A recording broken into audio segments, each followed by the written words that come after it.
the American soybean farmer, long a symbol of heartland prosperity and a crucial cog in the global food supply chain, found themselves in a precarious economic position during the Trump administration.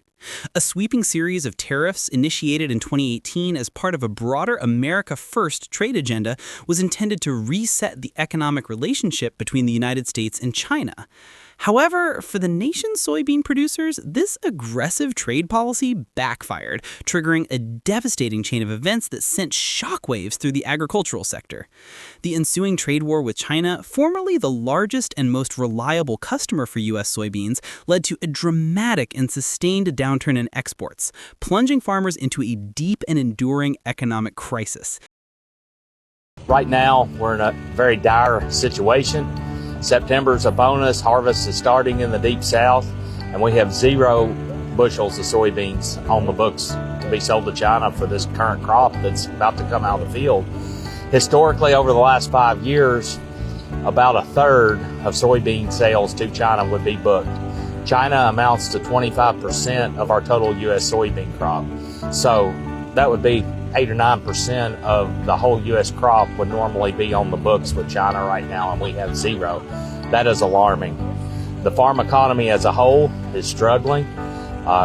Inflation has caused our cost of production to rise drastically on every front. Commodity prices, in particular soybeans, are down about 50% from where they were 3 years ago. And our numbers are deeply in the red. And we send this letter to President Trump because we've been talking for months about needing to have sales in place, a deal in place, a phase 2 type agreement that has purchase commitments along with a level playing field on trade with no tariffs. And we haven't had anything happen, unfortunately. And our appeal to President Trump and his administration is make soybeans a priority in any trade negotiations that are taking place. Soybeans are the #1 agriculture export to China. And in the last trade war, it was 71% of the losses that we had as American farmers. And they're critical. It's Joe from Georgia. So we're getting ready for the first domino to fall, and we know what happens after the first one falls. Well, the state of Nebraska, the governor, Jim Pillen, has asked the federal government for help because they're not going to be able to pay their bills this year. And here's the problem in Nebraska. They had over a $2 billion contract with the Chinese government to export soybeans to China. Well, out of that $2 billion, they've canceled all the contracts. So out of that $2 billion, $350 million was state revenue taxes. They're not getting any of that. And the governor also goes on to say that because the migrant farmers weren't able to work in Nebraska this summer, that those people didn't pay their taxes either. And the farmers who already have crops in the ground, folks, they've already spent their money. They're going to need help too because they're not getting any money from the contracts anymore. So Nebraska is the first state. And when you look at the Midwest, you're probably looking at Kansas, you're looking at Iowa, South Dakota, all of those places that are large exporters of grains to China and depend on migrant farm labor. They're not going to be able to pay their bills either. So here's the first one to fall. But of course, as we do know, a certain person in a certain house in Washington, D.C. at 1600 Pennsylvania Avenue, they know all about bankruptcy. I'm sure they'll be able to help. American soybean farmers are confronting a severe economic crisis in 2025, caught in the crossfire of a renewed trade war with China and intensified domestic immigration enforcement. A fresh round of tariffs has once again locked them out of their largest export market, while a surge in immigration and customs enforcement raids on agricultural sites is disrupting their labor force, creating a perfect storm of financial and operational pressures.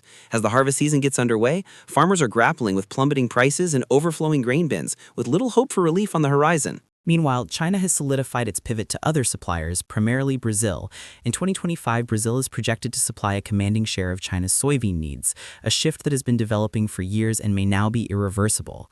China has been making record purchases from Brazil, building up its stockpiles to hedge against any potential supply issues from the ongoing trade dispute with the U.S.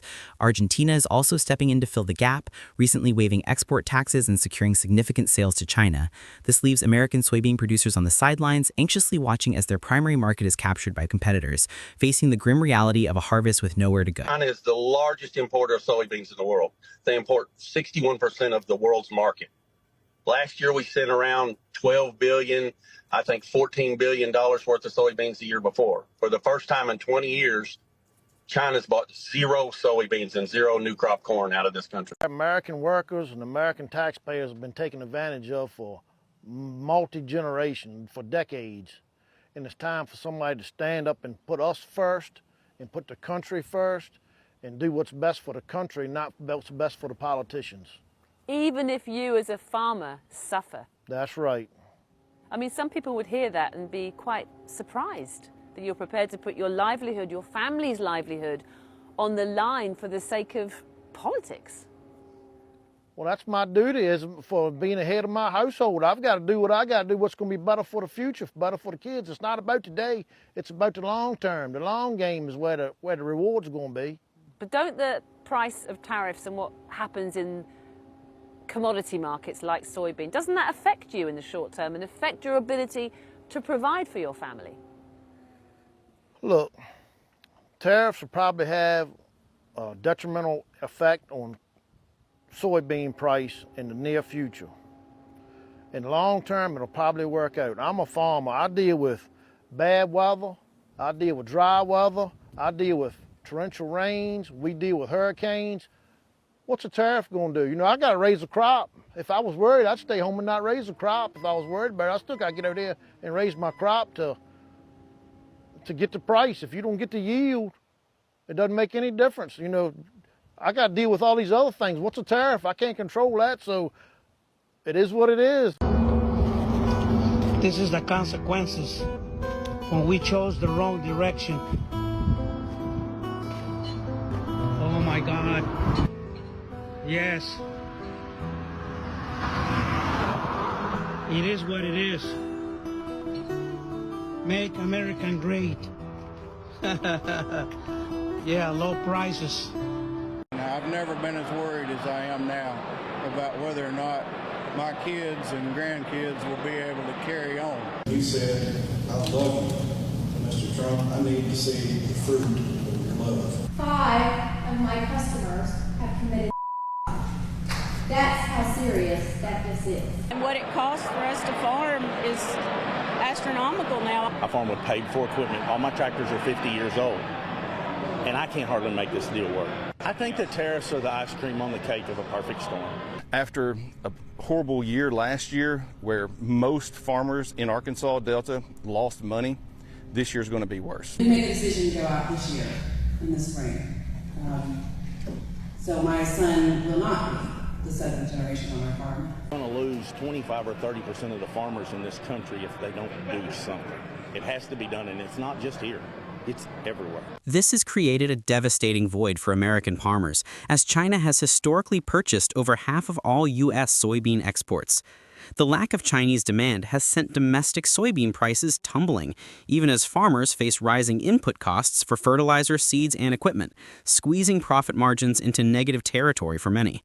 The American Soybean Association has voiced its frustration, highlighting that the absence of a trade deal with China is creating significant pressure on farmers. Compounding the trade crisis is a sharp escalation in ICE raids at farms and food processing plants throughout 2025. These raids have instilled a climate of fear within the agricultural workforce, which relies heavily on immigrant labor, a significant portion of which is undocumented.